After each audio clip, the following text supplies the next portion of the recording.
You ever been told you can't leave your own home after dark? Yeah, that actually happened to me. It started with a letter taped to my front door that read, "All residents must remain indoors after 8 p.m. Violators will be fined and subject to enforcement."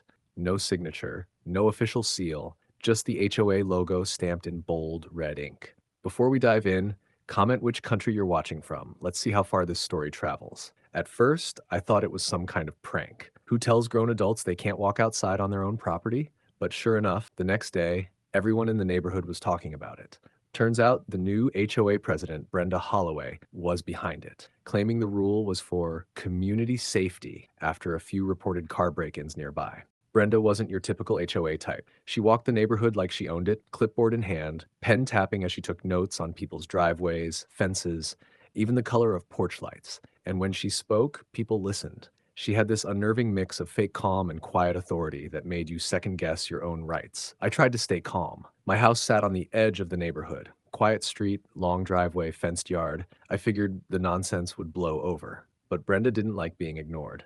2 days later, she showed up in my driveway. No warning, no invitation. Just parked her little silver SUV sideways across my gate, blocking the exit. "Mr. Carson," she said, stepping out with her clipboard, "I noticed you were seen outside at 8:12 p.m. last night. That's a violation of Community Order 9C. I laughed. "You mean walking my dog?" Her lips tightened. "The curfew exists for everyone's protection. If you can't comply, there will be consequences." That's when I realized she wasn't bluffing. She had a laminated citation ready, like a cop issuing a ticket. "Lady," I said, "this is private property. I don't pay you, I don't answer to you, and you sure as hell don't get to tell me when I can breathe outside." She leaned closer, lowering her voice. "You will follow the HOA's rules, Mr. Carson, or enforcement will visit." And just like that, she left. No shouting, no threats, just those words. That night, I sat by my window, watching the empty street. The whole curfew thing should have been laughable, but something about her tone stuck with me. Enforcement? What did that even mean?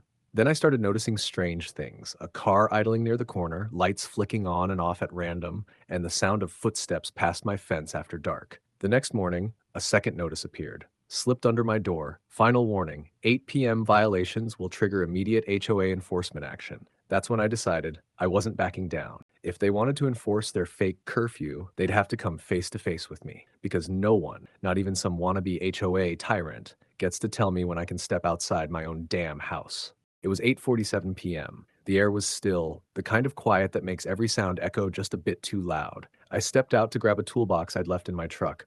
Nothing more than a 30-second walk. The gravel crunched under my boots, and the night breeze brushed against my arms. Then the motion lights flicked on. Two figures stood at the edge of my driveway. Black shirts, bold white letters across the chest that read HOA. Not security, not police. Just three letters they thought gave them power. One of them called out, "Evening, Mr. Carson. You're aware it's past curfew, right?" I straightened, keeping my voice calm. "You're aware this is private property, right?" He ignored me and gestured to his buddy. "Document this. He's violating 9C again." That's when I took my phone out and started recording. "Smile for the camera," I said evenly. "This'll look great when the cops see you trespassing." The thinner one stepped forward fast, reaching for my phone. "Put that away," he barked. "No," I said flatly. "You're already in enough trouble." Before I could blink, the bigger guy shoved me, hard, right in the chest. I staggered back a step, my hand gripping the edge of my truck for balance.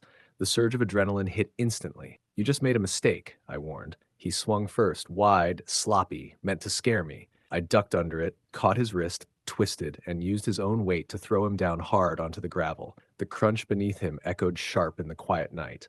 The other lunged from behind, trying to grab me by the arm. I spun, caught his elbow, and drove it down across my forearm. He grunted, tried to recover, but I stepped in, hooked his leg, and swept him flat on his back. He came up again, swinging wildly. I slipped past his strike, grabbed his collar, gave him a good punch in the ribs, and dropped him with a controlled shoulder throw that knocked the wind clean out of him. He shouted in pain. "Stay down," I barked. "Don't make me repeat it." But the big one didn't listen. He fumbled at his waistband, maybe for a flashlight, maybe worse. I moved in fast, pinned him face first, one knee pressed just enough to hold him. Controlled, trained, efficient. "Come on, man," he wheezed. "We're just enforcing HOA policy." "You're trespassing and assaulting a homeowner," I snapped. "That's not policy. That's a felony." From across the street, porch lights flicked on. A neighbor shouted, "I'm calling the police." Good. Let them come. Minutes later, sirens split the night. Red and blue lights washed across the drive as two patrol cars rolled up. "Hands where we can see them," an officer ordered.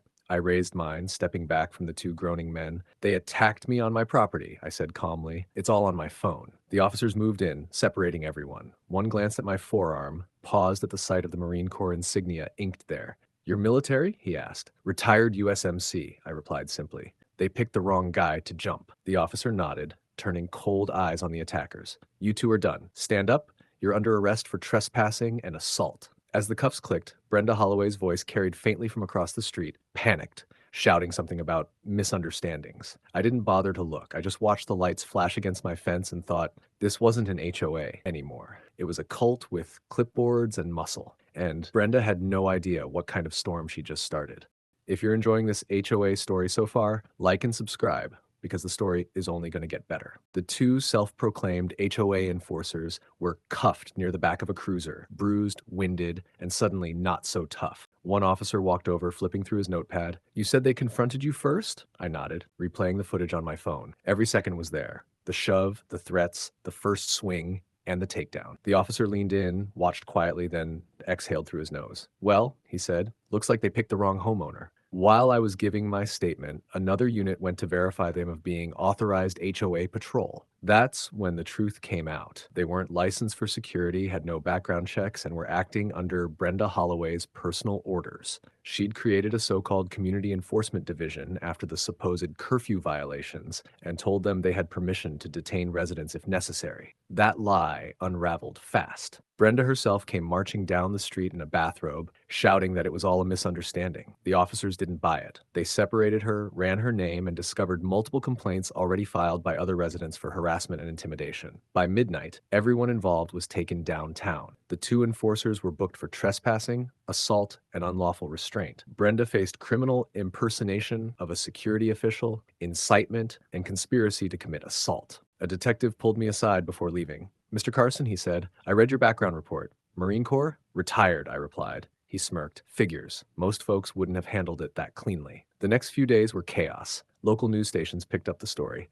HOA president arrested for fake curfew patrol assault. Cameras rolled through the neighborhood. Reporters called it a case study in overreach. The HOA board held an emergency meeting without Brenda and voted unanimously to dissolve the entire enforcement program. I filed charges myself soon after: assault, trespass, emotional distress, and defamation. Between my footage, the police report, and Brenda's own written memos, the case was ironclad. 3 weeks later, the charges came through. Brenda Holloway was hit hardest. $25,000 in civil fines, a restraining order from my property, and full removal from her HOA position. The county labeled her unfit for neighborhood management. The two fake enforcers faced assault and impersonation charges, each fined $7,500 and sentenced to 6 months of probation plus mandatory community service under local police supervision. The HOA was fined heavily and legally barred from enforcing curfews or patrol policies ever again. Standing in my yard that evening, the air finally felt normal again. Quiet, peaceful, free. They said the curfew was to keep us safe. But sometimes the real danger isn't outside your door, it's the people pretending to protect it. The end.